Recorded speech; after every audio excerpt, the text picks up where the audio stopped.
మా పేరెంట్స్ ఇద్దరు చనిపోయారు సార్. మా అమ్మ ఆశా వర్కర్గా చేసేవారు, చనిపోయారు. ఇప్పుడు మమ్మల్ని మా బాబాయ్ వాళ్ళు తాతయ్య వాళ్ళు చూసుకుంటున్నారు. మా గవర్నమెంట్ నుంచి ఎలాంటి స్కీమ్స్ కానీ ఏం రాలేదు. మాకు ఉపాధి హామీ కల్పిస్తారని ఇక్కడికి వచ్చాము సార్. సరే హారిక, నువ్వేంటమ్మా మీ నాన్న అమ్మ ఎట్లా చనిపోయారు? హెల్త్ విషయంలో అమ్మా ఎప్పుడమ్మా ఎప్పుడు చనిపోయారు? ఇన్ని రోజులు నిన్ను ఎవరు చూసుకున్నారు? తాతయ్య వాళ్ళు చూసుకున్నారు. పొలాలు ఏమైనా ఉన్నాయా? ఇల్లు ఒకటే ఉంది, పొలం కూడా లేదు. నువ్వు జీవితంలో ఏం కావాలనుకుంటున్నావు? అందరం మారిగా ఇప్పుడు ఏం బీఎస్సీ ఐటీ చేస్తున్నావా? కంప్యూటర్ సైన్స్ చేస్తున్నావు. మీ చెల్లెలు ఏం చేస్తుంది? నువ్వు కూడా బీఎస్సీ కంప్యూటర్ అమ్మా. ఏ ఇయర్ అమ్మా నువ్వు? ఫస్ట్ ఇయరా సెకండ్ ఇయర్?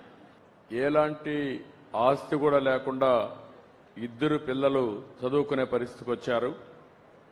వాళ్ళకు కూడా ఒక ఆశ, ఒక కోరిక, మేము కూడా బాగా చదువుకోవాలి, బీఎస్సీ కంప్యూటర్ చేయాలి, తర్వాత ఐటీలో ప్రావీణ్యత రావాలి, ఇక్కడే విశాఖపట్నంలో వచ్చే ఐటీ కంపెనీల్లో మేము కూడా పనిచేయాలని హారిక కానీ వాళ్ళ చెల్లెలు కానీ ఒక కోరికతో ఉన్నారు.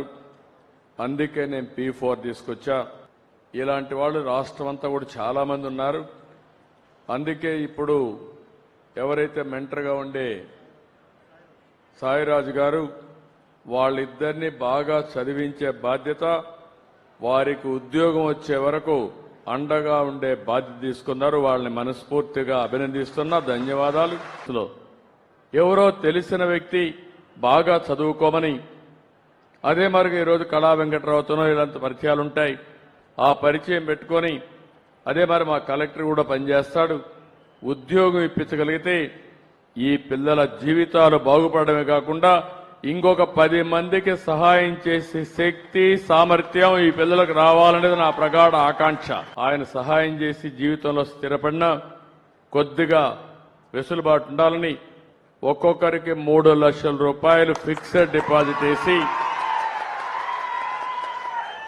రేపు ఏదైనా అవసరమైతే జీవితంలో స్థిరపడడానికి ఆ డబ్బులు ఉపయోగించుకున్నట్టుగా ఇద్దరి పిల్లలకు అండగా ఉంటానని చెప్పి మీ అందరికీ తెలియజేస్తున్నా.